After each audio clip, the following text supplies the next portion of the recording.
Hello, everyone, and welcome to this month's webinar from ICMCP, Training Techies. It's not rocket science. Today, we're going to be joined by Lisa Parcella of Security Innovation and Nandita Barai of Equinix. Before I turn the webinar over to these two capable ladies, I just want to introduce myself. I'm Ed Adams. I'm with ICMCP, and I also wanted to let you know that if you have any questions during the webinar, just enter them by typing into the little QA box that should be located at the bottom of your screen. We'll have some moderators standing by that can answer your questions, and possibly Nan and Lisa will address them live if they happen to see them, but they will be busy delivering their slides. And without further ado, allow me to please turn it over to Lisa Parcella. Lisa. Thanks very much, Ed. I'm going to go ahead and start screen sharing. And Ed, I believe the session's being recorded. That is correct. I forgot to say that. Thank you. Sure. All right. Okay, thanks everybody for joining us. I'm going to start with a brief introduction.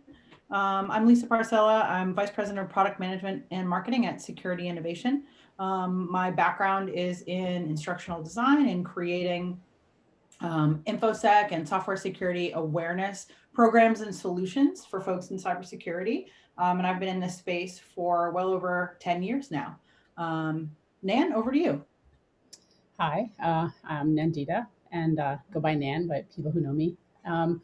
I have started my career as a software developer, programmer, and ended up in cybersecurity just by way of working with developers and training. I currently am at a company called Equinix, which I'm going to bet that most of you have never heard of, but will use every day. Equinix actually hosts and is the internet exchange for 90% of the internet globally. We basically like to say we are the cloud. I am on the InfoSec team here, and my role here is security training and development for our tech staff, as well as system administrators and general employees. Thanks. And I work for Security Innovation. So Security Innovation has been helping to solve security problems in a myriad of places and in a variety of ways since 2002. So for our training solutions, it's all about assessing skills, helping aligning organizations to standard policies and procedures, and then enabling individuals to make good security decisions.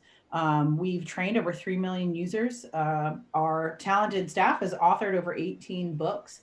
Our products have been on the Gartner Magic Quadrant for security awareness programs for all 6 years that the quadrant was present.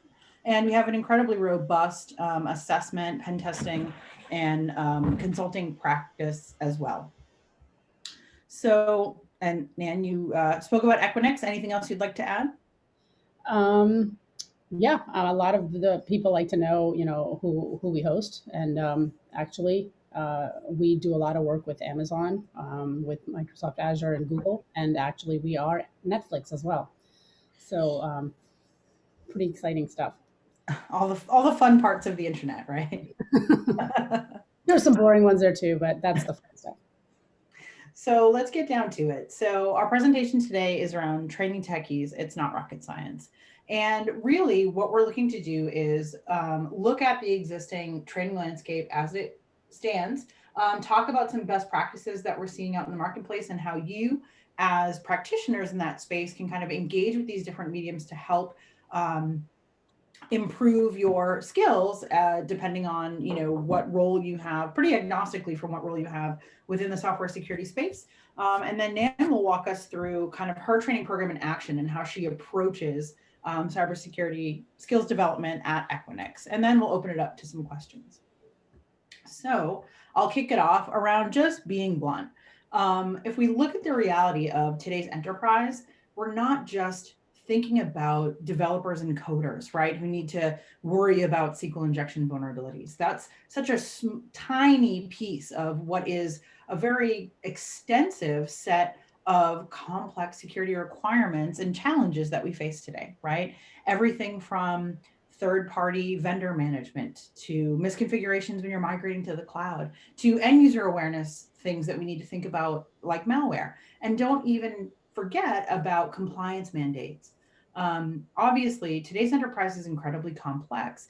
And what that means is, for folks who are pursuing a career in cybersecurity or exist presently with one, the job that you're signed up to do or the job that you're applying for may not be all of the tasks and activities that you're asked to complete in any given day. We also see with a lot of organizations this shift from a pretty siloed kind of waterfall type of mentality to something that's more integrated and cross-functional, a DevSecOps, an agile mentality, where folks in a development team are looking across the enterprise and being asked to learn about and then complete tasks outside of their initial realm of expertise. And so what that means for training is that there are a lot of different ways that individual users can look to grow their skill set in order to help with this kind of expanded role that they're being asked to do. And what we're doing today isn't really working either. So as a vendor of software security training, we work with companies every day. And what we realize is that kind of annual training mentality, I went through my annual security compliance and I checked the box and I'm done now, that doesn't address kind of the ever expanding threat landscape. Providing that same cookie cutter material to everyone sort of helps bring about a general awareness about security, but there are so many different areas that individuals can really dive into as they find an interest and learn about to expand their skill set and then expand their marketability as well, right? So a lot of training today ignores kind of tangential tech roles, analysts, QAs, governance, other stakeholders that need to understand security and make it a part of what they're doing, but the organization may not recognize that yet. A lot of training today minimizes the risk of emerging technologies, right? So the idea there is, again, when we look at kind of one-stop shop and simple kind of coding training, you're ignoring COTS, you're ignoring third-party integrations, you're ignoring cloud migration issues. So again, kind of there's a lot of opportunity here for people in cybersecurity to kind of grow in an area of interest that might be beyond, the basic coding mentality. Additionally, we see that a lot of times kind of annual training or that kind of just check the box OWASP training isn't relatable, right? It's not speaking to an individual in their environment and helping them with the challenges that they're facing today. But one thing we do know is that data breaches, misconfigurations, they just keep proliferating. The attacks keep proliferating. And so the fact is that people are going to make mistakes and we need to kind of meet them where they are and find a better way to help them enter the job with those skills that they need. Additionally, when I like to think about it as each role requires some general skills and some specialization, right? So if you think about a doctor's office, there's general information that you need to know in order to diagnose somebody, but then you also need to get down and have specific training based on where your focus lies in order to be most effective. So that's where we kind of look at awareness as something that's useful for everyone. And then diving down into a specialty area for your job specific functions that you're being asked to do. And again, so as someone who's in the cybersecurity workforce and looking to say like, okay, how do I get a leg up on my career path? It's great to kind of really arm yourself with a solid foundational baseline of security awareness understanding. And then, think about the areas of interest that you have. Look at job openings in the field, and look to target places where you can see there's a lot of activity, right? Right now, we know cloud is super important. So kind of having that foundational security awareness and then maybe diving in to some specialty training in cloud management is an area that could be incredibly useful. And then we also know that security is super complex, but that doesn't mean training needs to be.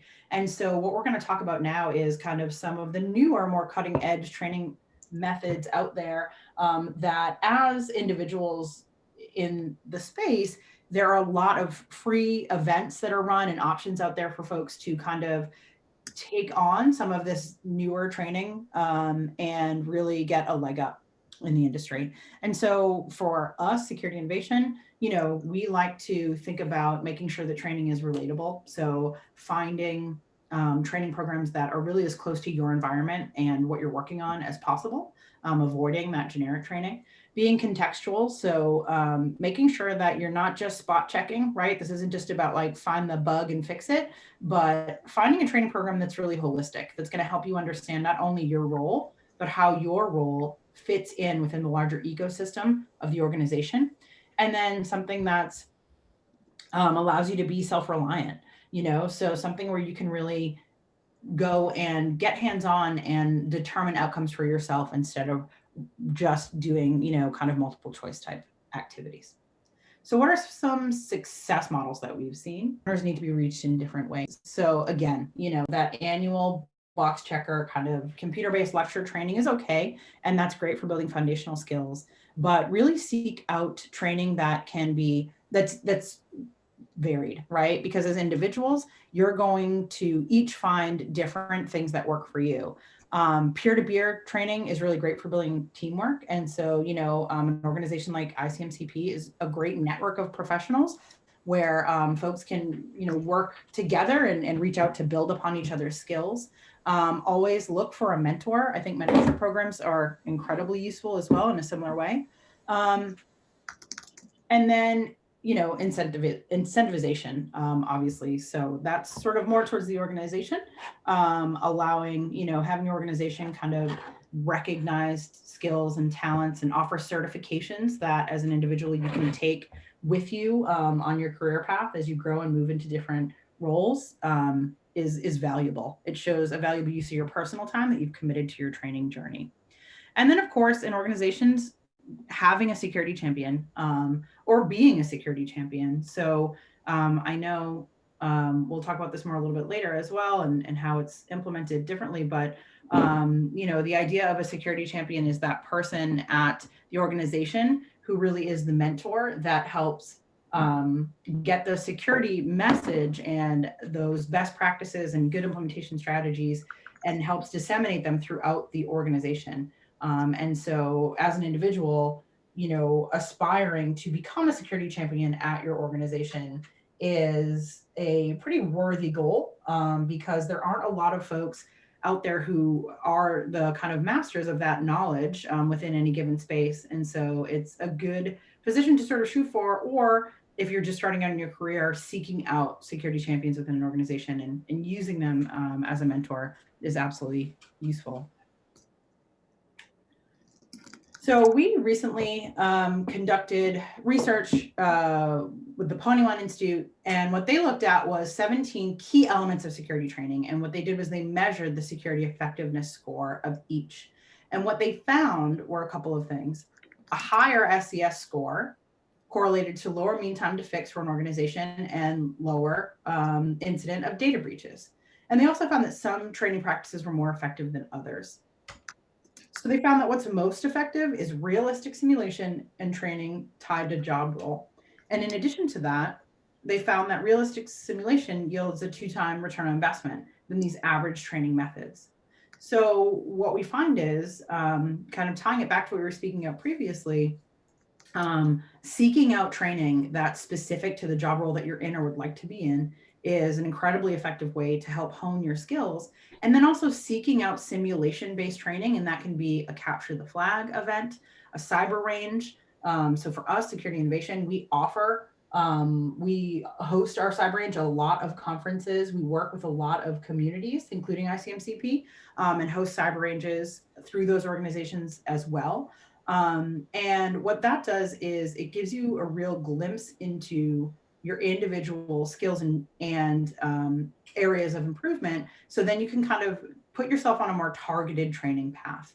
And what we see too is that one common element among all of the top training modalities is the need for context, right? So the idea that, again, we're not just seeking out generic training, we're tying it to what we do day to day so that it will stick and be something that we can turn into a behavior.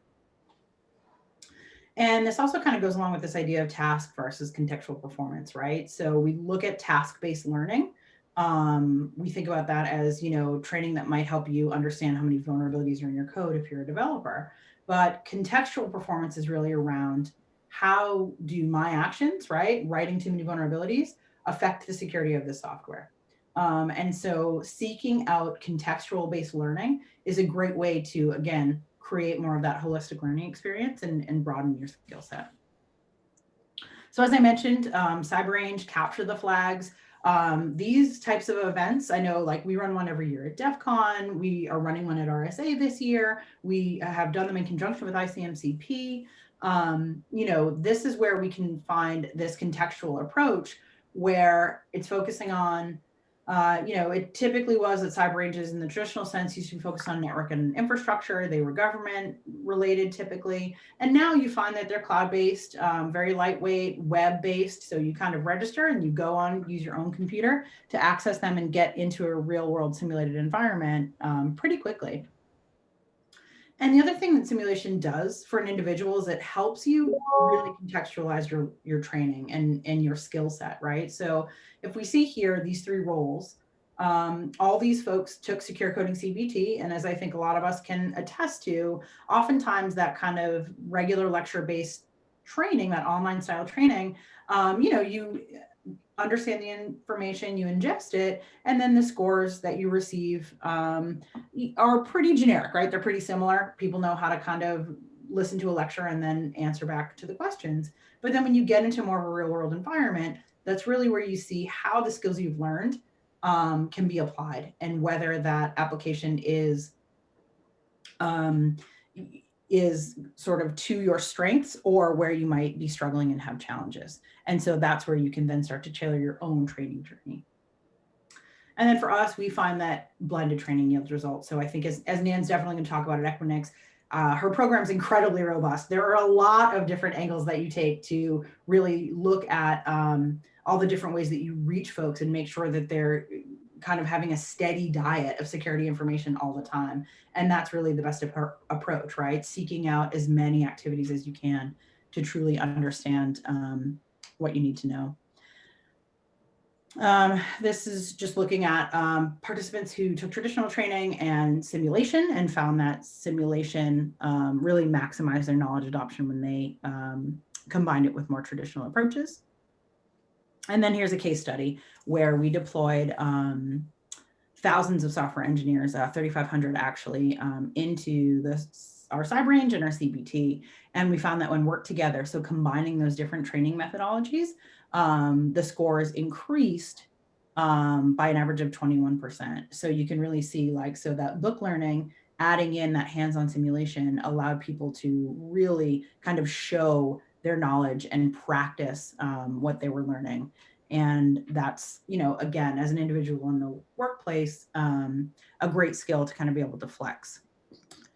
And again, not everyone needs the same competencies. So depending on where you are in the organization, you might just need to be security aware in order to do your job, principles, fundamentals, common threats, or you may want to aspire to be a security champion or be a security champion where you can take that advanced knowledge and kind of waterfall it back down throughout your organization.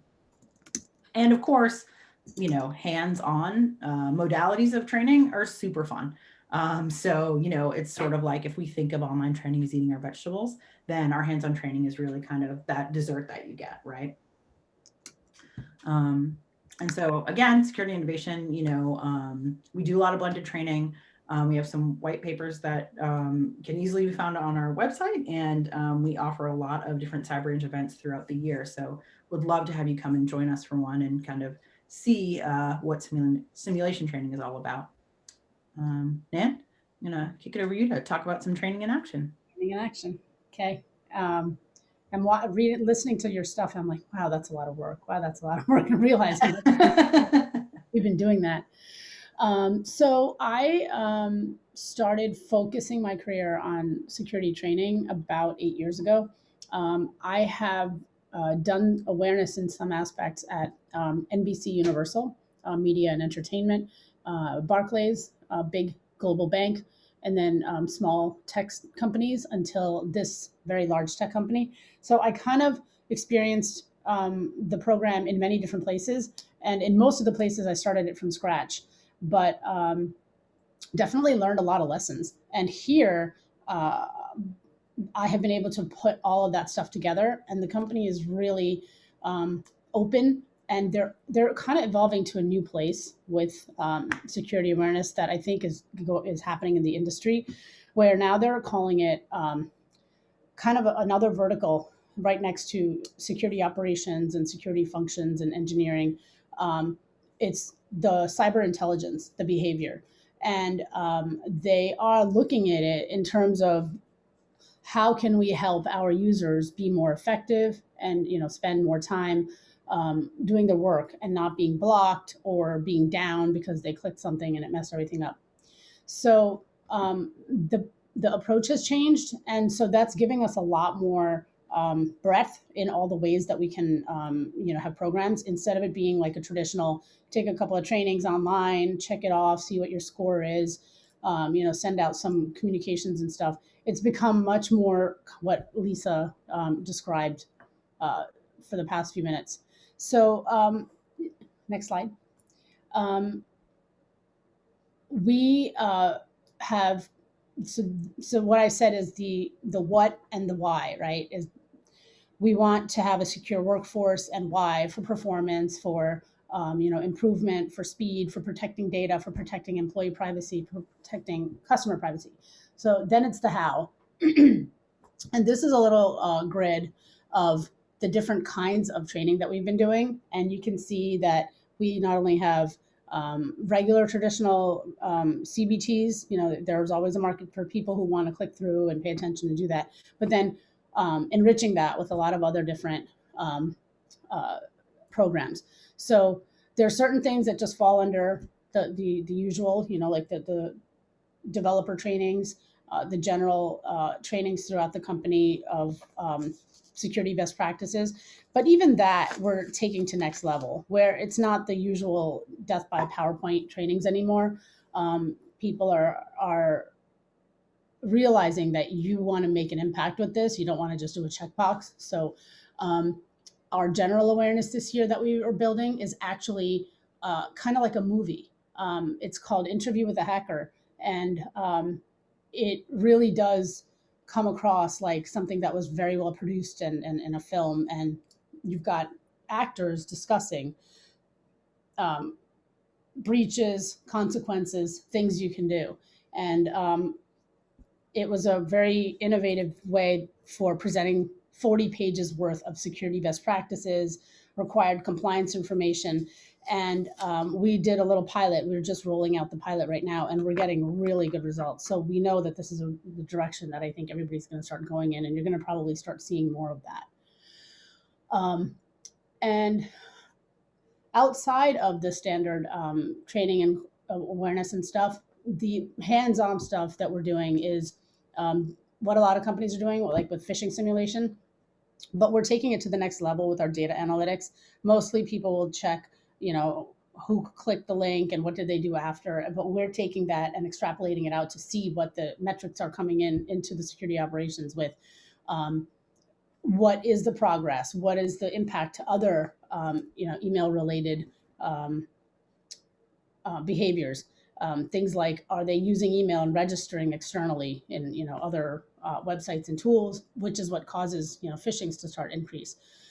So the training is now not just click a link and launch a teachable moment, but the teachable moment is interactive, and you can actually click on it and you can make comments and you can provide feedback, which we then loop into the next phishing simulation. The second huge program that we've launched is Cyber Ambassadors, which Lisa talked about. That's become kind of a big deal. A lot of different companies are doing this. I actually gave a talk at SANS last fall because so many people were doing it that they wanted input on what to do with it. Basically, the aim of security ambassadors, cyber ambassadors, is you're educating all of the frontline employees, people who are in finance and paying bills and working with vendors and things. And you're educating those people and then having them continue those conversations with the people around them. And it sounds like a teacher teaching students who are then, forced to go and give a presentation to somebody else, but it's actually so much more than that. We've made it into a program that has levels, badges, certifications. And so you keep earning things along the way. And then the program also is now actually, we're working with SANS. They're going to be doing a formal cyber ambassador certification with us because they're starting to recognize this kind of stuff as, valuable. And then the ambassador program also creates conversation throughout the company, right? People start sharing information and tips and links with each other, and it becomes kind of like a live training program. And you have your soldiers that are taking this information and spreading it everywhere and paying it forward. So that's targeted more towards general audiences. Then another one that we've launched here, which is a little different than most places, is Security University. This is from the InfoSec team. They're hosting monthly presentations that they cover some security topic, like maybe some security tools or some analysis. And a lot of that is targeted to our IT teams. And it is open to general audiences right now, but the topics are really technical. And what we find with these kinds of programs is that they are the phishing with the interactive landing page, the cyber ambassadors, as well as the Security University. They're not forced and assigned. They're not mandatory. They're not deadlined. They are on a pull versus push mentality. And we're finding that people are actively seeking us out to sign up for these, and they're attending. We're not chasing anybody. We're not wasting time convincing. They're coming and they're signing up for their own security training and their own security knowledge. And then because they're embedded in it and they are invested in it, they are glad to pay it forward and keep it moving. Then beyond the training, we're also doing multiple channels. We're having blogs and videos, which people have tried in the past with varying degrees of success. But I think that if you have all these other programs that work really well, the blogs become kind of a secondary way for people to continue to communicate with each other about those programs. And we're finding that the blogs are very active. And the internal social media, which we use Yammer, but some people use Slack and a lot of other tools out there. That has become a really interesting way to provide training in little nuggets. So little mini videos, little infographics. And that actually has become one of the biggest, most popular channels in the company. We use that also to promote some of our role-based trainings. Tying all of that stuff together is a personalization aspect. So rather than talking about security in terms of corporate systems, we're just talking about security in terms of everybody's impact. How does it affect you? How does it affect your home router? And especially now with remote, the timing's great because everybody's working from home. So whatever security practices you're applying at home are very much work transferable. So that gets the engagement just through the roof. And then finally, gamification. This is something people have talked about for a long time, but adding clickability and things to different screens doesn't really count as real gamification. And now companies have taken it to another level. So we are doing a lot of hackathons, and we've been leveraging some really cool companies out there that have these gamified platforms where you start out with being enticed to take training so that you can then perform on the tournament and do well. So now there's like an excitement, and then there's an urgency to hurry up and finish the training. So we're not chasing people.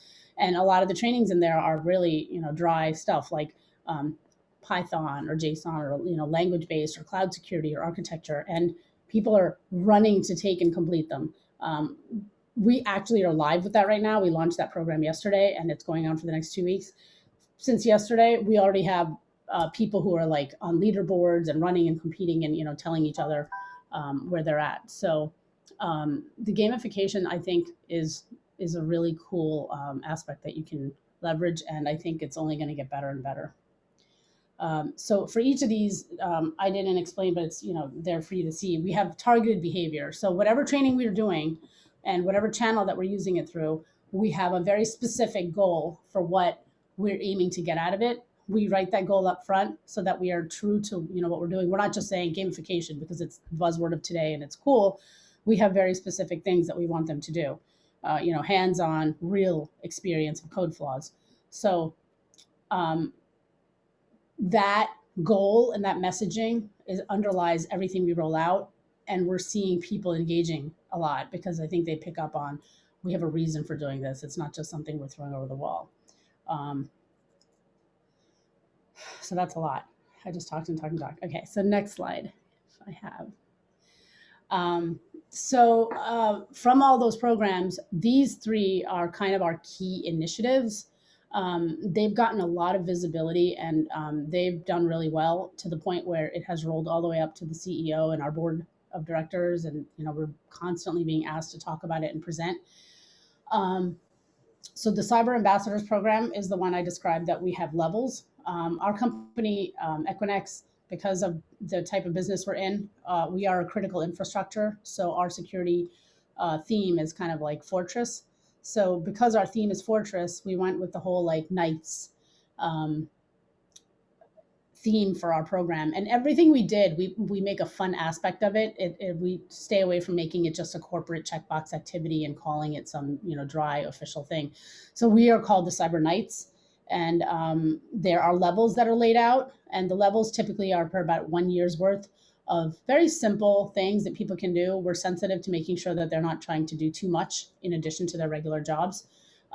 So we ask that they give us 1 to 2 hours a month. It makes it a lot easier for them to get approval or permission from their managers, and it doesn't raise any red flags from people saying that they can't commit to this.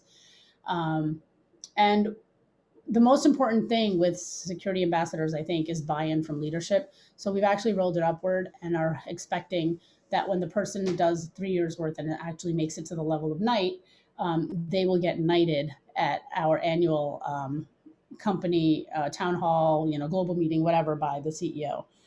So again, there's that element of, kind of fun with it, but underneath it all is very important security culture, security training message. And we're integrating that internally. We have our intranet is called the Hub, and we're going to have kind of a graphic badge that demonstrates to people when somebody is a security cyber knight, so that it's going to become a point of pride and a point of visibility and recognition. And those people become to those levels also because they are required to pay it forward by spreading awareness and hosting events and presenting. So we are basically getting live instructors that we are giving little bits of information, and they're going out and spreading this information for us. And it's kind of interesting. You would think that anybody and everybody would want to join, but that's not the goal. The goal with this program is to kind of keep it a little exclusive and make it kind of a barrier to entry so the people who get in do feel like they earn something.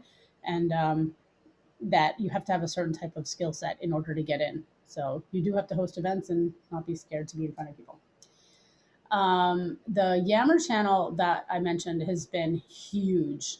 The amount of activity that we got on it was surprising. And I joined this job in the middle of the pandemic and middle of remote working. So I can't tell you how much of this activity on this channel is a reflection of the remote workforce or the culture in the company. But whatever it is, I think that we're now in a time where this is a very huge and meaningful channel that everybody should be using.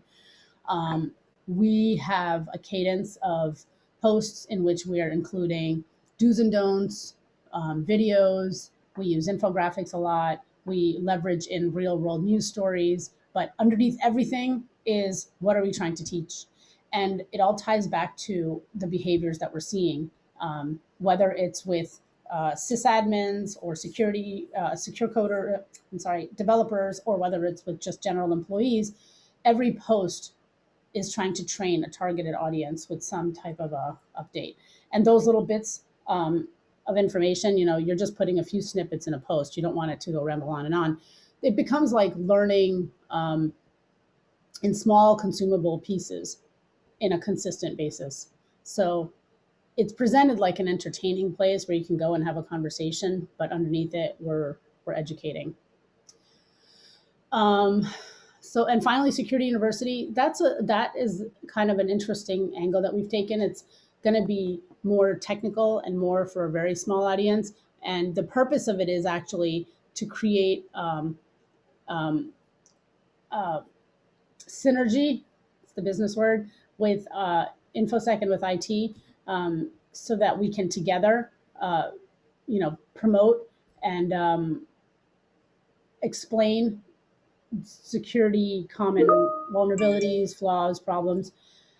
And Security University is slowly probably going to become a really, really important program in helping us keep a good relationship with the other teams who are responsible for writing the good code and publishing good tips and updates. Okay, next slide. So I threw this slide in there just kind of as like an overview. Like, this is what my whole entire awareness program looks like. I started here about 8 months ago. So this is what I pitched as our overall, and this is the cadence with which we're running. These are the programs that I've already talked to you about. And, this is what our aim is, the pull versus the push, making InfoSec more of a cool thing rather than a hassle thing. All of them, ideas are dropped. An idea that I learned from an old manager many years ago, planting the seed. So everything that we do is like planting the seed with people with small little bits. Is there a link to Security University? Oh, Security University is actually an internal thing that we started. What we're doing is leveraging our learning management system. And every time somebody does the presentation, so we do 1 month, one presentation a month by somebody in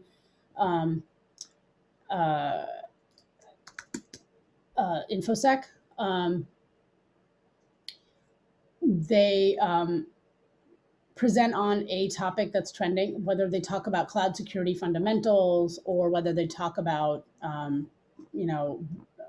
what happens in a browser request when it goes through, so people understand how malicious websites work.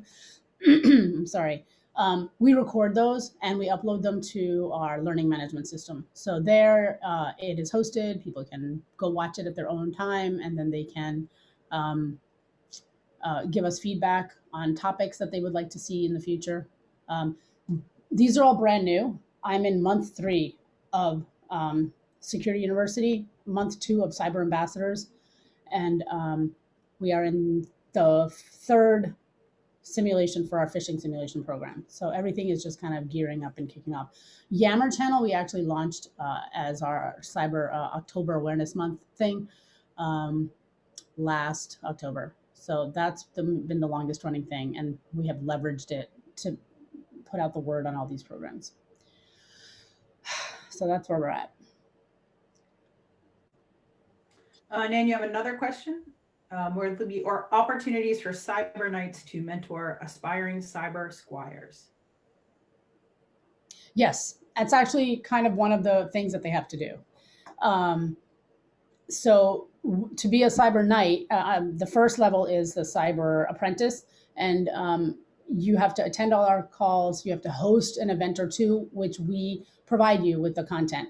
We want to provide the content. We say it's because we don't want them to have to do any work, and they don't have to put any time in. We give them slides, games, whatever. But really, underneath it is that we want to be the single point of truth of giving them the best practices, giving them the training and the guidance. So they're not making it up on their own. We're giving it to them. Then the next level is they have to host a couple of different types of events. And then the third level, they become a regional owner of a program within their area. So then the Cyber Squires roll up into them, and they can be guiding. Great, thanks. There was another question. Is the mentoring inside or outside of your organization? Mentoring, you mean like with cyber ambassadors? I believe so. Yeah, that's inside. Actually, I mean, simple answer, everything we're doing is within inside of the organization right now. As we grow, we may start bringing in outside speakers and experts, but everything is within. Great. I'd like to now open it up for any other questions that folks might have. If you have a question, you can go ahead and type it in the Q&A section or in the open chat. So there are two. There's one more question. Is there a link to Security University? But that's an internal program. Yeah, right? that's what I just mentioned. I have a question. So Nan, for Equinix, when you look at the mentorship program, so for Cyber Nights, you talked about kind of a 3-year program. How many, like, so what percentage of your technical population? As a developer, you know that coding securely is essential for software quality and a valuable skill for your career. I don't know what that was. One of my browsers must have just popped up something. Okay, I'm sorry. So what percentage of your population, of your technical population, would you expect to be part of that Cyber Nights community? I would expect that it would be largely the general public, non-technical, but I'm finding that, so right now we have about 13,000 employees. We have 120 Cyber Nights signed up. And of the 120, I think we have like 5 people that are probably technical. And I think for the technical people, it's probably more of a curiosity thing. And they're also interested in possibly seeing if they can learn something that they don't already know, or maybe they can help provide knowledge. But it's 95% of it's going to be general population. Okay. And then another question, how is Equinix helping to increase the pipeline and improve diversity in InfoSec? Actually, we specifically have are mentoring different communities. There's an organization called Basecamp that helps underprivileged children in Mississippi, and a bunch of us are mentoring students there. There is a lot of attention at Grace Hopper. I know you attended the last one, and we have just started a group internally that we're calling Be Bold for helping women in cyber. But it's not limited to women in cyber. It's limited to anyone that feels underrepresented in asking, learning, reaching, speaking out.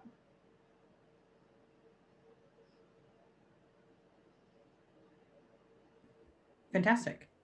Any other questions? It's been a lot of fantastic questions. Appreciate it. Okay, so I got one.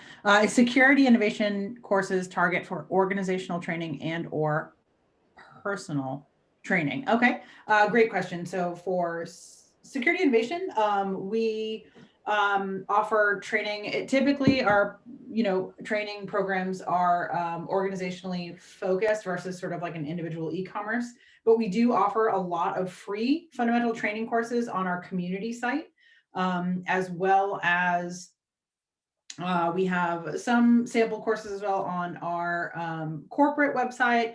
And we also run a lot of programs. We partner with a lot of organizations. We're offering a scholarship through ICMCP actually for access to courseware, as well as participation in a cyber range event. And we've done programs with Year Up. We're offering a program with ICMCP through Google as well. So there are a lot of opportunities to kind of engage as an individual and get access to part of our training. So at the very least, I can ask our moderator post-webinar to send information about our community site, as well as how to sign up for the ICMCP program that Security Innovation offers. Yes, Lisa, I will post that in the chat for all the participants to see. Thank you. Thanks, Ed. Next question, is there any management level or leadership coaching for cybersecurity? I'm not sure if that's an Equinix. Nan's shaking her head. Yes. Nan, go ahead. Go ahead. Oh, I mean, the short answer to that is when you say coaching or certification, I mean, have some of these certification programs like CISM. So the CISM is like Cyber Information Security Manager. And I think the prep for that, and they give you material to learn. There is a fee, it's not a lot, but you can learn everything you need, and then you can get the certification. So that process definitely gives you some training and coaching. I did that, and I found it to be really useful. Thanks. Any international outreach projects?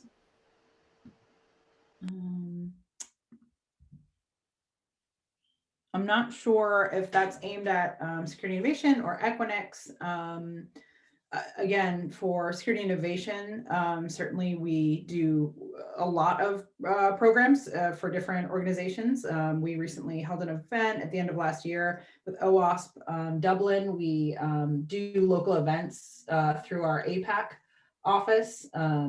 We did an OWASP Seasides event in India. And so we kind of tend to certainly do a fair bit of programs that are more global than just centralized to North America. And also, Lisa, for that ICMCP training scholarship made possible by Google, where you've got both a red team and a blue team option, that is open to all ICMCP members, regardless of where they reside. So if it's US, if it's Europe, if it's Africa, doesn't matter. It's open to all ICMCP members. And I have posted that link in the chat window now. Thanks, Ed. And then I have one more question here. What's the gender demographic of folks that sign up for your programs? So I'll say for security innovation, our community programs, the gender demographic is certainly, it's not exclusive to any one gender identification group. So we have participants, kind of that span gender. And, I don't think that it's, predominantly, male focused or female or otherwise. So for us, we tend to get a good variety of representation. Nan, how about you in your organization? Is there any kind of specific gender breakdown? I've been looking at the breakdowns for many things, location, gender, everything. For the cyber ambassador program, it seems to be kind of all over the place. We've got people from all over the world. We've got men, women, a lot of representation from Asia, Australia, Europe, the US. I think we're from even South America. Some of our biggest challenges with security training and awareness have come from South America, but we do see still interest in representation. Security university, where it's more technical trainers, I could easily say it's 95% men. I think you have a bigger subset for like Asian, and I mean all across Asian, like from China, India, Singapore, Hong Kong, we have probably a bigger representation. What few women that are on our team are Asian. Great, thank you. Any other questions? Appreciate everyone's active participation. We've got a lot of really fantastic questions today.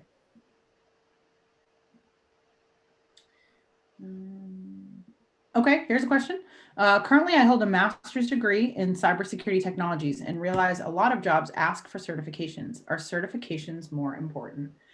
So for me, I'd say this is where I was sort of talking about, there's a lot of different functions and tasks that as a technical person in cybersecurity that you're being asked to perform, right? Whether you're on a build team, whether you're on a pen testing team, whether you're in IT infrastructure. And so I don't know that certification versus degree, I think it's going to vary from organization to organization. I think what's, important is working with your employer to understand the skill set that is most valuable, right? And most useful, that align with your interests and your job. I know for us at Security Innovation, we help a lot of organizations map using the NICE framework.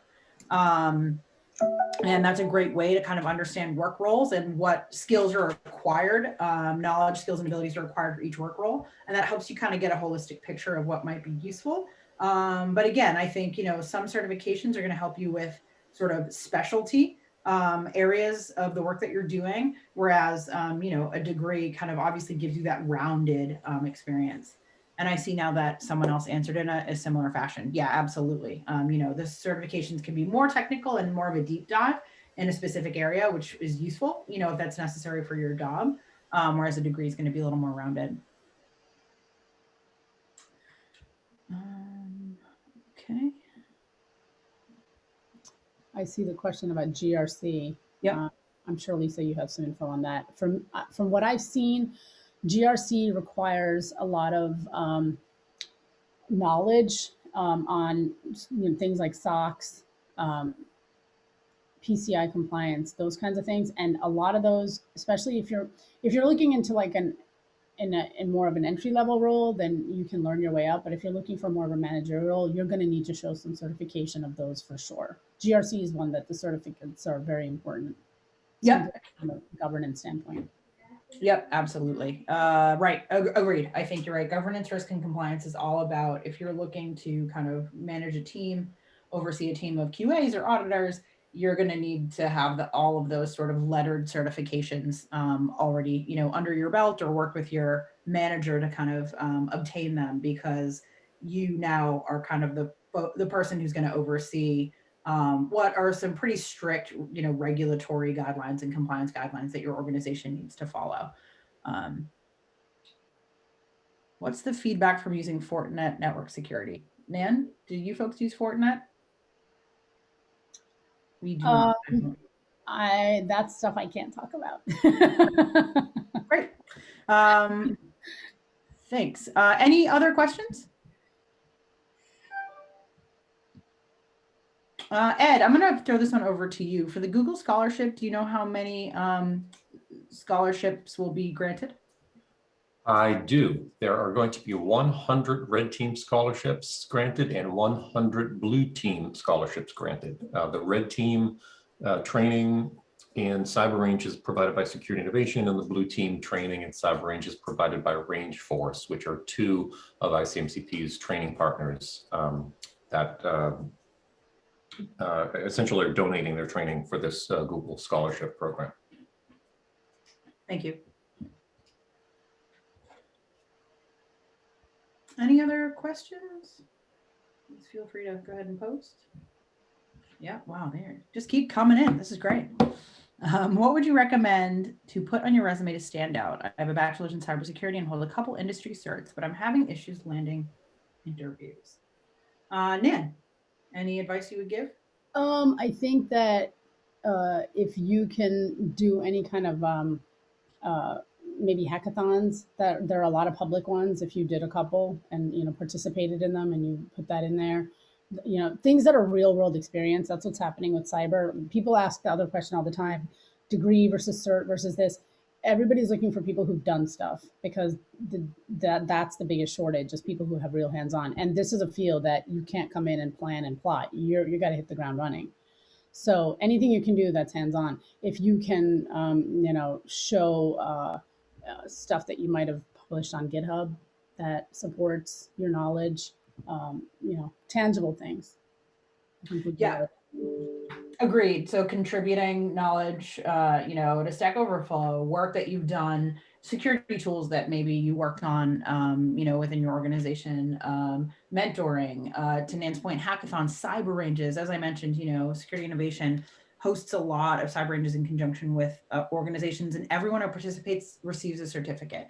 So whether you place as the top, of the entire event, or you're kind of further down the stack, it doesn't matter. You still have a certificate of completion to show, that you participated and that, where you may have ranked. And absolutely, I think some individuals also sign up and participate in different, as a part of different like bug bounty organizations and that kind of thing too. So to Nan's point, any real world experience that you can show absolutely helps you stand out. And oftentimes some employers will offer coding challenges, as part of the interview process. So if you have a proficiency for capture the flags and those sorts of activities, certainly participating can, help you move further along in the interview process.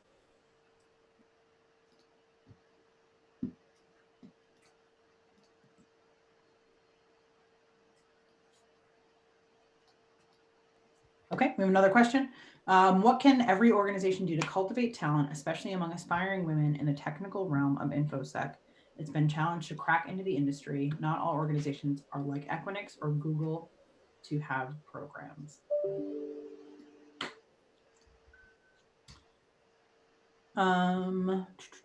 So I'll start by saying the fact that you're participating on this webcast and are engaged with ICMCP is a great start.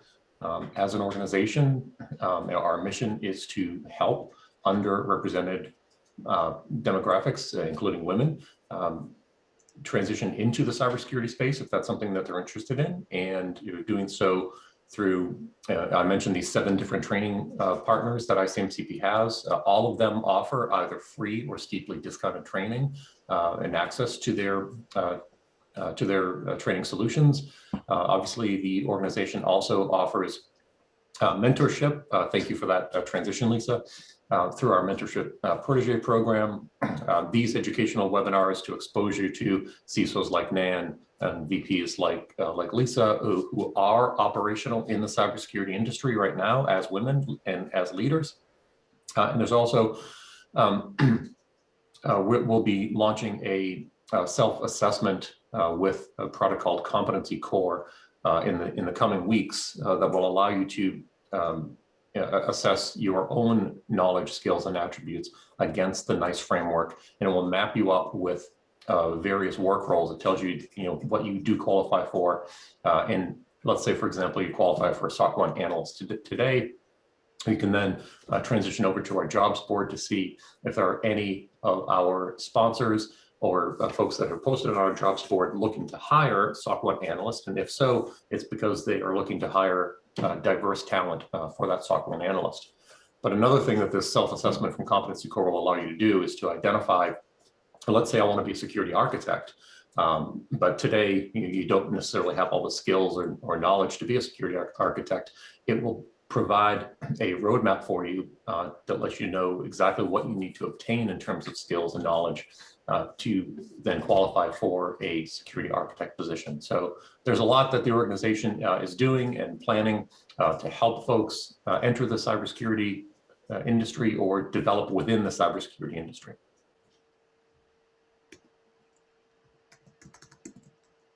Well, there you go. Perfect transition to membership benefits. I do want to take a moment to mention membership in ICMCP is still free. Don't think it's going to be free for the foreseeable future, but it is free now. So if you are not a member, strongly encourage you to join up. And if you have friends, colleagues, family members, encourage them to join if they're interested as well. You can see a lot of the benefits that come with joining the organization, including these scholarships, these mentorship programs, networking, and the scholarships that are out presently is just the start. We are going to be launching a series of additional scholarships over the course of 2021. So stay tuned, stay engaged, get connected, find a mentor, find a friend, find a job. Now, at the end of this webinar, which is coming up right now, we do ask for your feedback. We're going to be asking, I think it's 5 or 6 questions. It will happen automatically, so please do not leave the Zoom meeting just yet. We do have a couple of upcoming events. We have a tech talk on vulnerability management and detection sponsored by Google coming up in 2 days. And then next week, we have a Women in Leadership webinar talking about bridging the gap in cybersecurity, and you can find out more information about all of those at icmcp.org/webinars. But now we are going to transition to that feedback poll. Oh, I'm sorry, we did have one more question. Do you have any help on resume building? Yes, we do have a resume writing and critiquing workshop. It's actually headed by a gentleman named Kevin Dodson, who is the committee chair for that particular area. You can email me at ed.adams@icmcp.com, and I'll send you more information about that if you want. rather. I just emailed put my email in the chat, but we do have resume building and resume workshops. So the short answer is yes. And with that, I think we are ready to transition to the feedback.